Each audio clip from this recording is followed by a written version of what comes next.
Welcome, viewers. Today we have Kajal ji back with us after a very long time. Welcome, Kajal.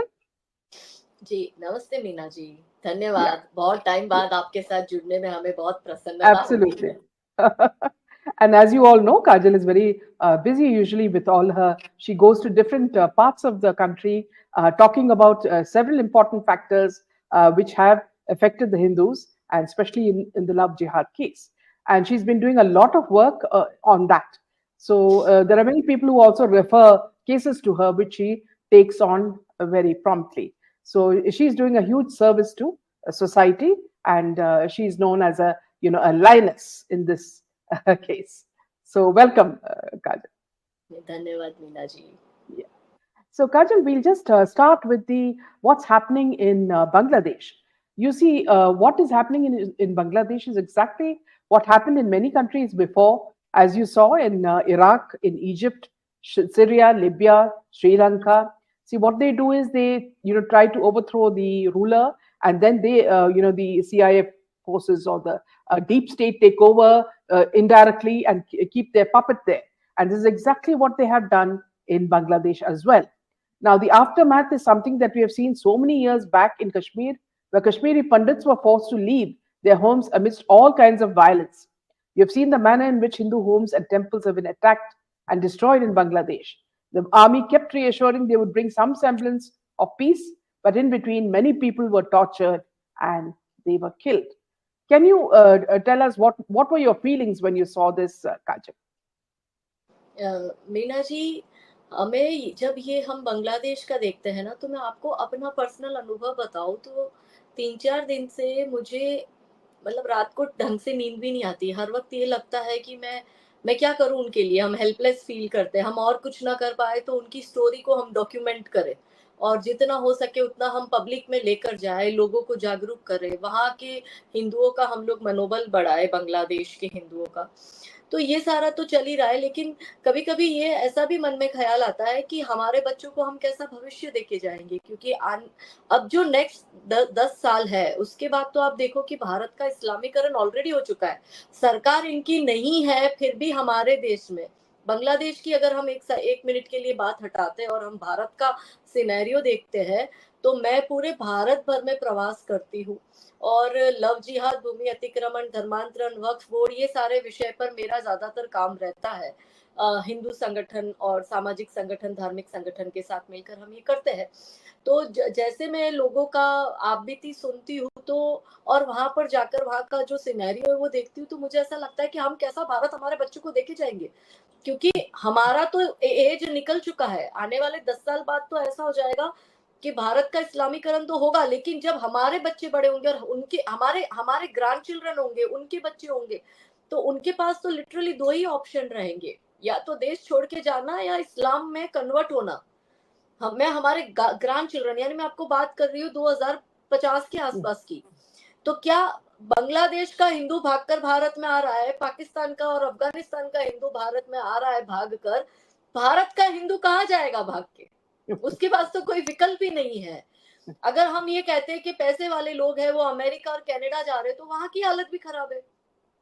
वहां पर भी यही हो रहा है। जब हम 100 करोड़ मिलकर अपने इस देश को नहीं बचा पा रहे, तो वहां पर तो उनकी संख्या ही टोटल, उनकी जो जनसंख्या है उन देशों की, वो 20-30 करोड़, 35 करोड़, 15 करोड़, ये जनसंख्या वाले देश में हम हमारे बच्चों को भेजेंगे तो क्या आपको लगता है कि वहां पर वो सुरक्षित रह पाएंगे? क्योंकि जिस तरह से मिडल ईस्ट पूरा कवर कर लिया गया, और यूके की हम यदि दशा देखते हैं तो भारत से अमेरिका तक और बीच का मिडल ईस्ट का अगर हम भाग देखें तो वो तो पूरा इस्लाम ने पूरा ही घेर रखा है। और अगर हमें जाना भी है यूएस तक और कनाडा तक, तो वो हिस्सा यूके का तो आता ही आता है। जाएगा कहाँ? जो है आप और हम भागकर जाएंगे। अगर हम भारत की दशा देखते हैं तो यहाँ अफगानिस्तान, उसके पास में पाकिस्तान, इस साइड में बांग्लादेश, जो अब सेक्युलर किसी भी हिसाब से रानी इस्लामिक हो गया है, क्योंकि उसके तो ये नए 84 इयर्स के पर दादाजी जो अभी नए प्रधानमंत्री बने हैं, मोहम्मद यूनुस करके, तो वो तो कुरान के ऊपर हाथ रखकर शपथ खा रहे, ले रहे हैं, तो इस्लामिक देश ही हुआ। और इस तरफ तो है दरिया, श्रीलंका जाने के लिए दरिया पार करना पड़ता है ना। हमारे लिए तो श्रीलंका भी अब कोई देश रहा नहीं है। हाँ, हिंदुओं के लिए। तो या तो हिंदुओं को कन्वर्ट होना है या दरिया में कूद के मर जाना है, कोई ऑप्शन है क्या हमारे पास?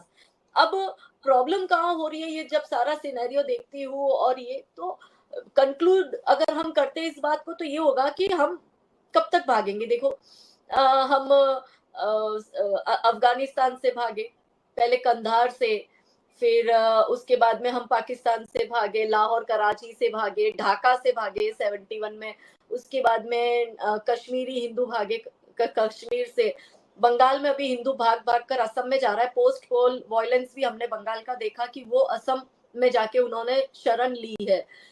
अब हमारे और आपके जैसे लोगों के लिए रास्ता क्या बच रहा है? क्योंकि ये जो आप अगर ज्योग्राफिकली देखोगे भारत को, तो भारत तीनों तरफ से घिर चुका है और साउथ की तरफ उसको दरिया मिल रहा है जहां वो कूदकर आत्महत्या ही कर सकता है।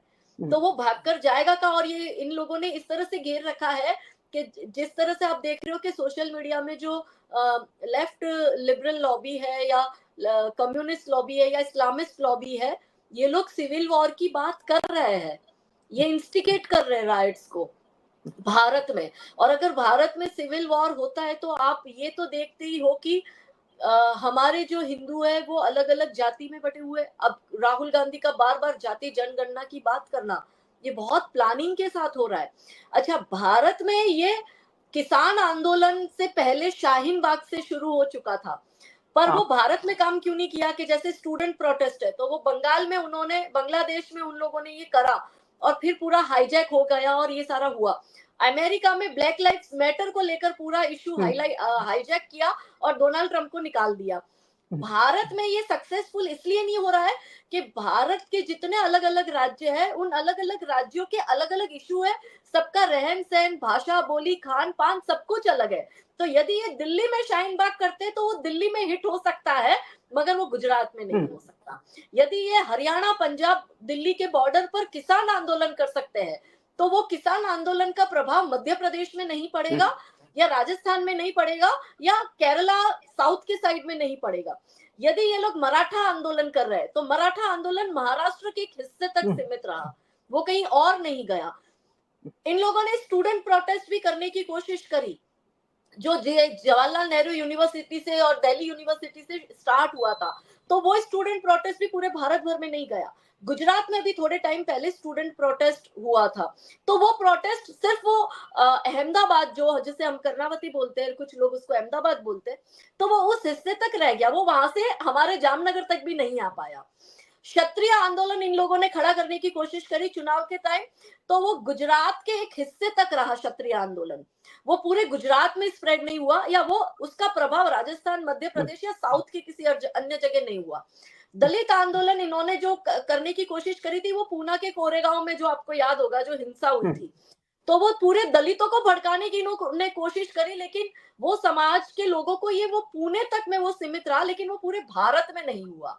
इसी तरह से जाट आंदोलन यदि हम देखते हैं या गुर्जर आंदोलन हम ये देखते, तो वो उस उतने जगह तक ये लोग इसलिए सक्सेसफुल नहीं हो पा रहे हैं क्योंकि भारत जो है वो विभिन्न, हम लोगों का डाइवर्सिटी में भी हम लोगों में ऐसी यूनिटी है कि कुछ चीज इतनी कॉमन है कि कुछ विषयों पर पूरा देश एक मुद्दे पर एकजुट नहीं होता, और यही कारण है कि ये सक्सेसफुल नहीं हो रहे हैं।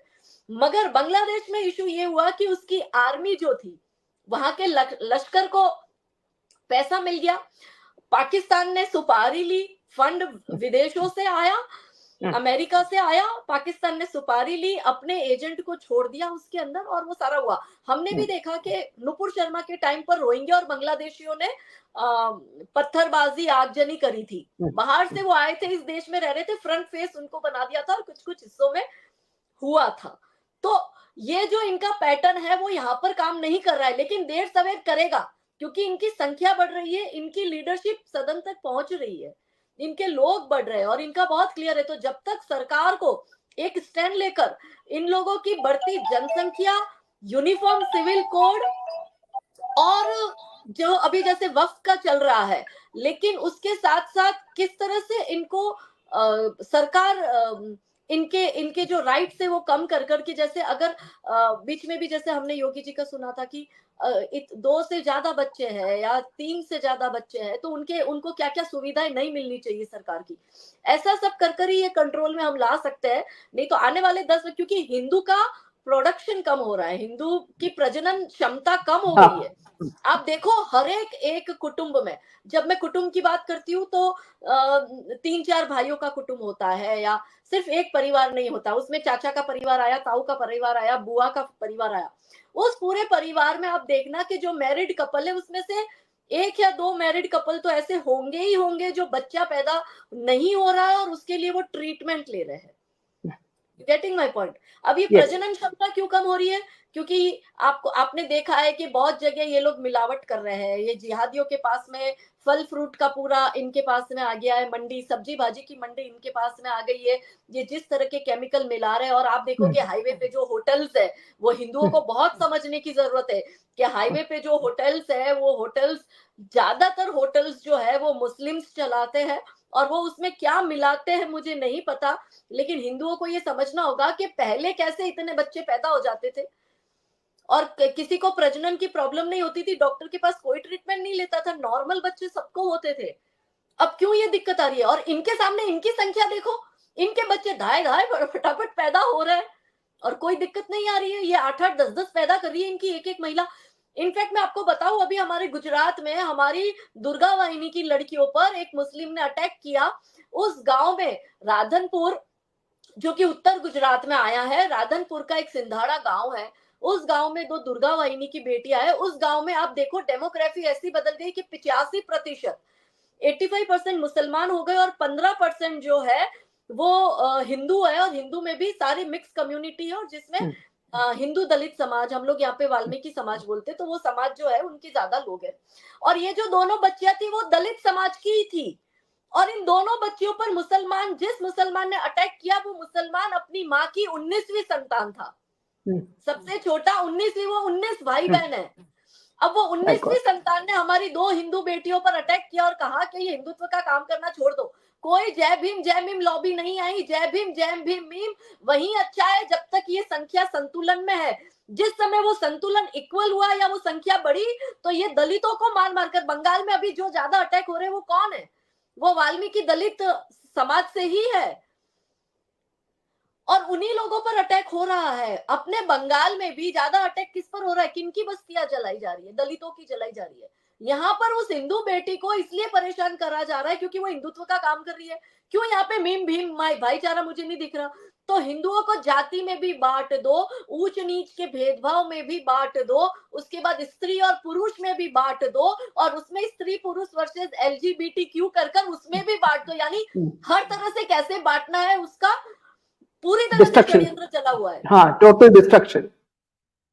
यस। तो ये है कि बांग्लादेश में भी आज जो हिंदुओं की समस्या है वो आज की थोड़ी है, वो 71 से चली आ रही है। इनफैक्ट 71 से भी पहले यदि हम जाते हैं तो मोपला में जो केरला में हुआ था, उसके बाद में जो नोहाखली के दंगे हुए थे, गांधी जी की देख रेख में वो पूरा दंगा हुआ था नोहाखली का, और गांधी जी ने एक आवाज तक नहीं उठाई थी। हिंदुओं को सरेआम काटा और मारा जा रहा था।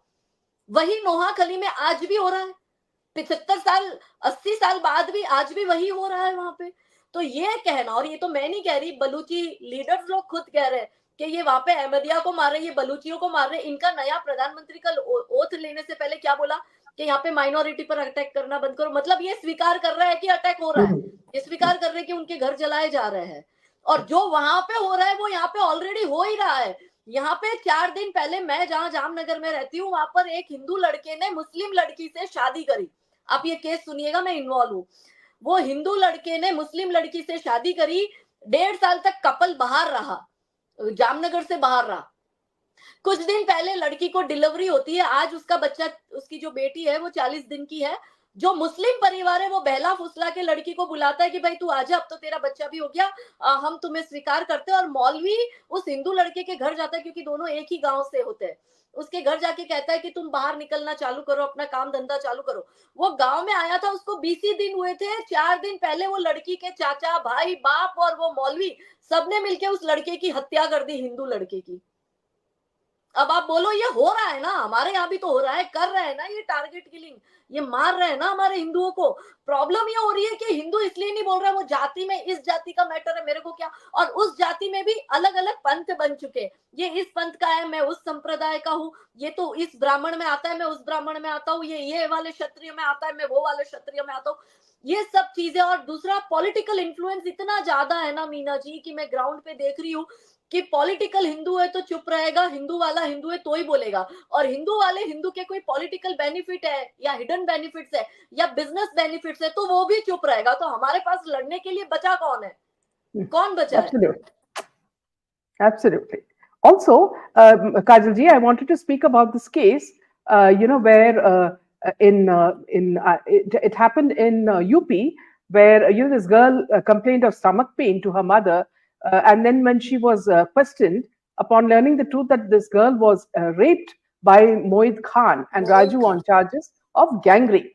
Now, the police post Badarsha, where the incident took place, was found to be located on Moid Khan's property, raising questions about its proximity to the accused. The police have since shifted the post to a different location. Now, the Samajwadi Party MP from Faizabad, Awadesh Prasad's proximity to Moit Khan is also under scrutiny. Now, this victim's family has accused the authorities of pressuring them to withdraw the case after registering the complaint. The incident has led to protests by Hindu organizations. So here, in this case, also this girl has been harassed. Kajol ji, could you speak about this case? Meena ji, ये जो case जहाँ का बना है ना, वहां पे ये बच्ची की एज क्या है, 12 वर्ष की।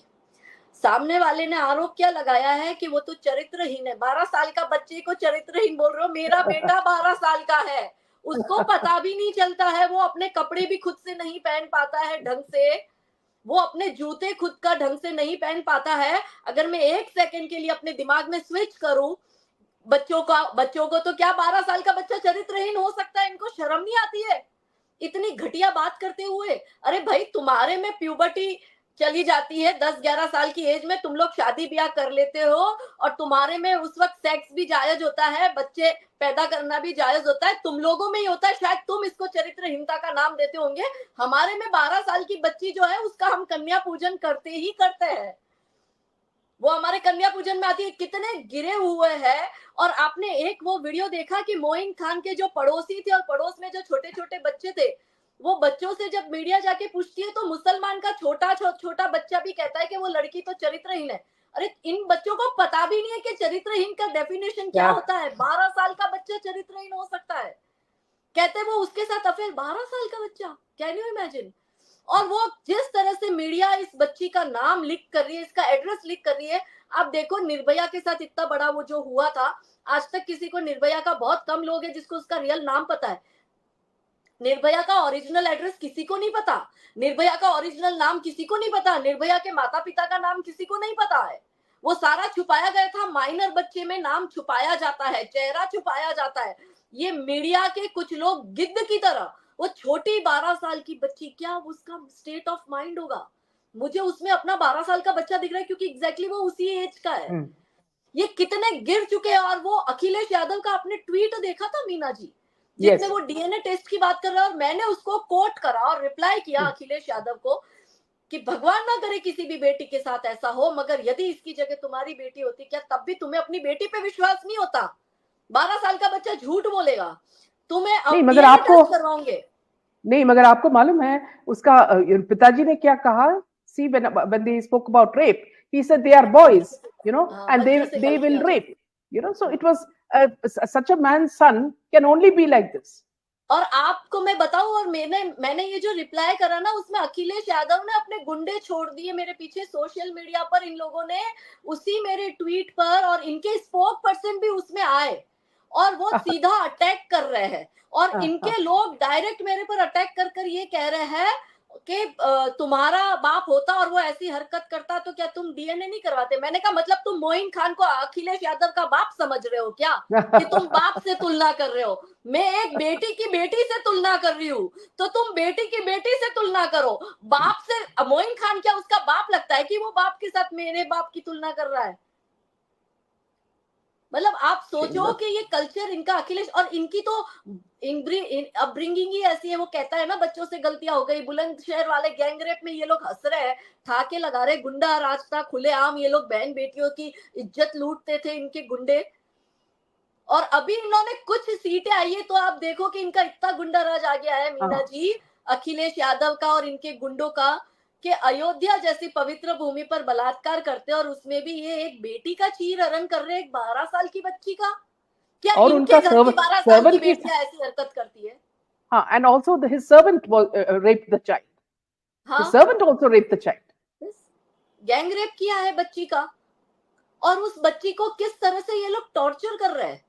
पर मुझे भरोसा है योगी आदित्यनाथ पर कि उनके नेतृत्व में इस बच्ची को और इसके परिवार को न्याय मिलेगा।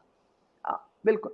Okay, moving on to Kajal ji, you had in Instagram you had spoken about Akshay. You had said that Akshay ने हाजी अली में चढ़ाई चादर, दरगाह बनवाने के लिए दान दिया 1 crore 21 lakh. Now, very few people from Bollywood have actually spoken about the attack on Hindus in Bangladesh, and of course other attacks which are happening in India as well. They do not open their mouths, but the moment Palestine is attacked, they will stand as though Palestine is their country and not India. So, so you had also spoken about this. Look at the Akshay Kumar's, the way he oscillates. For Hanuman, please do not waste milk. For Shivji, you don't waste milk, but you go and give crores to Haji, to a dargah. Vaishno Devi का भी बोला था ना वो, कि पहले मैं वैष्णो देवी जाता था, फिर कुछ वर्षों से मैंने जाना छोड़ दिया, it's just a waste of money. तो वही waste of money Vaishno Devi में हो रहा है, पर 1 करोड़ और 21 लाख का वहां पर हाजी अली में तुम दे रहे हो, तो वो वेस्ट ऑफ मनी नहीं है? क्यों मुर्दों को चादर ओढ़ा रहे हो? किसी गरीब को जाके चादर ओढ़ाओ, उसको काम आएगी। सही बात है ना, किसी गरीब को जाके चादर ओढ़ाओ ना। हम शिवजी पे दूध चढ़ा रहे हैं तो हमें कहते हैं वेस्ट ऑफ मिल्क, तो वहां पे मजारों में जाके चादरें काय को चढ़ा रहे हो भाई? वो चादर गरीब को दो, किसी गरीब बहन बेटी का ओढ़ना बनाकर उसको दो, उसको साड़ी बनाकर दो, जिसके तन ढकने को कपड़ा नहीं है उनको वो कपड़ा भेजो। ये लोग क्यों कर रहे हो? और दूसरा, ये अक्षय कुमार तो आप देखो इतना हिपोक्रेट है कि जब इसकी फिल्म आती है तब ये एकदम से हिंदू हिंदू हिंदू हिंदू करेगा, मंदिरों में जाएगा। जब ऑल आइज ऑन रफा वाला कैंपेनिंग चलता है तब भी इनकी पूरी लॉबी वो कैंपेनिंग में लग जाती है, मगर वही अपने ही देश में या फिर किसी और देश में हिंदुओं के साथ कुछ होता है तब ये पूरी लॉबी चुप हो जाती है। इनफैक्ट रोहित शर्मा की पत्नी भी ऑल आइज ऑन रफा पे इंस्टा स्टोरी डालती है। आप देखो कि ये कम्युनिस्ट लोगों ने कितने हद तक हमारे क्रिकेट को, हमारी इंडस्ट्री को, हमारे एजुकेशन सिस्टम को, ये सब जगह घुस चुके हैं, और इनकी जड़ें इतनी मजबूत हो गई है कि हमारे यहाँ के देश के लोग जो देश का खाते हैं, हमारे टैक्स पे पलते हैं, हम उनको बिजनेस करके देते हैं, वो फिलिस्तीन के मुसलमानों के लिए लिख रहे हैं, पर अपने ही देश के हिंदुओं के लिए नहीं लिख रहे। किसी ने इस 12 साल की बच्ची के लिए लिखा, जबकि वो कथुआ की आशिफा, आपको याद है, तख्ती लेकर ये लोग खड़े थे कि I am Hindustani, I am ashamed, और जो रेप हुआ उसमें स्पेशल इन्होंने देवी स्थान शब्द लिखा, और इस बेटी के लिए इन लोगों ने कोई तख्ती लेकर नहीं दिखी। ये तख्ती गैंग, हमारे स्पोर्ट्स पर्सन भी आप देखो वो भी इसमें चल पड़ते हैं, मगर वो ही लोग हमारे देश के मैटर में कहीं नहीं दिखते। वो मैटर जो हिंदुओं से रिलेटेड हो, जिसमें हिंदुओं पे एट्रोसिटी हो रही है, उसमें नहीं दिखते। हाँ, मुसलमान को कोई एक थप्पड़ मार देगा तब भी ये सारी लॉबी जो है वो चालू। तो आप देखो कि आज हमारा ये हाल है, ये पूरा सिस्टम, इकोसिस्टम इन्होंने बना लिया, अपना देश को हाईजैक कर लिया, जुडिशरी को हाईजैक कर लिया, गवर्नमेंट को हाईजैक कर रहे, एनजीओस को हाईजैक कर लिया है, सेलिब्रिटी, स्पोर्ट्स, फिल्म्स, आप कुछ भी उठा के ले लो, सब जगह इन्होंने हाईजैक कर लिया। हम कहाँ जाएंगे 10 साल बाद? Also, recently, Kajalji, in Muzaffarnagar, Arbaz, a person called Arbaz, murdered his wife Chahat. He brutally beheaded her head, then cut off her hands and divided the body into 4 pieces. Now, Arbaz had married a 21-year-old woman named Chahat from Uttarakhand about 6 months ago. He chopped her body, packed it in a sack, and threw it in the Kali River. How can a person behead a girl he loves and chop her into pieces? This is very similar to what happened to Shraddha. So you remember that case? And still, and see, this seems to be a pattern, and people are just taking it as a normal case. Meena ji, आप तो ये कह रहे हो लड़कियों की ये love जिहाद में हत्या कर रहे हैं, ये हमारे उन कार्यकर्ताओं की भी हत्या कर रहे हैं जो लव जिहाद और गौ रक्षा का काम कर रहे हैं। हाँ, हमारे कार्यकर्ता की मुंबई में 15 दिन पहले हत्या कर दी बजरंग दल के कार्यकर्ता की, अरविंद वैश्य की। मैंने उस पे लिखा भी yes, था।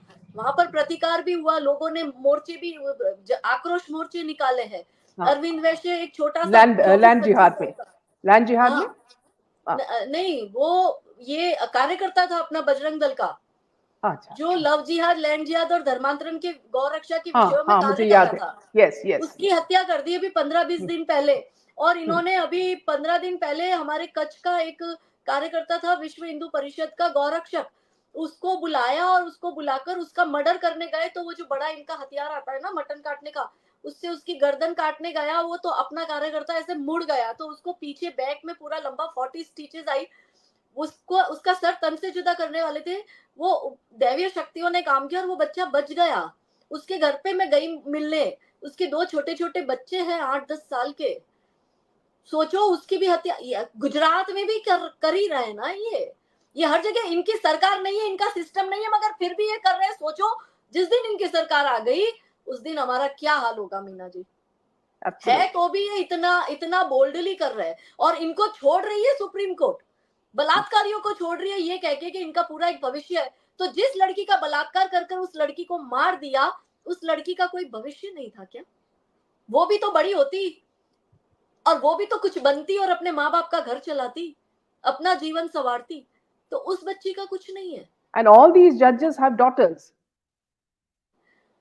वही बात है, मतलब आप हमने कहा ना, इन्होंने सिस्टम ये इतने अंदर तक घुस चुके हैं कि हमारे पास में अब सिर्फ ये रहा है कि या तो हम लोग एक होकर इन लोगों का प्रतिकार करें या फिर हम लोग कन्वर्ट हो जाए, बस मुझे See, यही one thing दिखाई is, दे रहा है।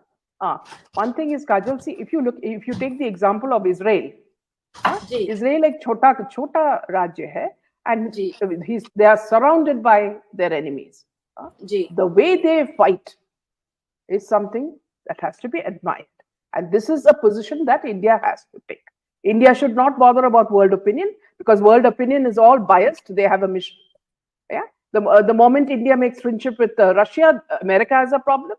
And then they start this whole thing. And then we have internal enemies, who add fuel to the fire. So यही होता है ना. हम भी तो घिर चुके हैं, चाइना, बांग्लादेश, अफगानिस्तान, श्रीलंका, हम भी तो घिर नहीं चुके हैं इजराइल की तरह, घिर चुके हैं। मगर इजराइल स्टैंड ले रहा है ना अपने ज्यूइश के लिए। हमारा आप देखो, तुलसी गबाड़ का आपने इंटरव्यू देखा, उसने स्पेशल 3-4 मिनट का क्लिप बनाया बांग्लादेशी हिंदुओं के लिए। हमारी एक भी महिला नेता जो भारत की है, पक्ष विपक्ष छोड़ दो, कोई भी महिला नेता या सेलिब्रिटी या कोई महिला मंत्री, किसी ने भी हिंदुओं के लिए स्टेटमेंट दिया है जो तुलसी गबाड़ अमेरिका में बैठ के दे रही है बांग्लादेशी हिंदुओं के लिए। और इसी देश का हिंदू नेता हिंदुओं के लिए स्टेटमेंट, महिला नेता नहीं दे रही, और यही महिला है विमेन एम्पावरमेंट की बकवास सी बातें करती है।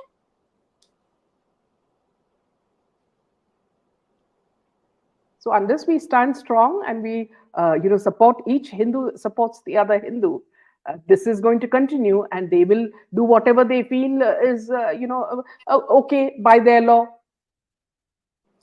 मैं इतना ही कहूंगी मीना जी, शायद कंट्रोवर्शियल होगी ये लाइन, पर मुझे यही दिख रहा है कि हुए सनातन पुण्यों से इसको मत अभिशाप करो, उठो हिंदुओं शस्त्र उठाओ, अपनी रक्षा आप करो, कोई नहीं बचाने आएगा, अपनी रक्षा हमें खुद ही करनी पड़ेगी। और उसके लिए अब इनको सोचना है कि इन्हें क्या करना है। Yeah, exactly. So on those lines, we will end this session. Thank you so much for the wonderful conversation with you, Kajal. Thank you. Jai Hind and Jai Shri Ram. जय Jai Shri Ram. Thank you. Thank you so much. Thank you.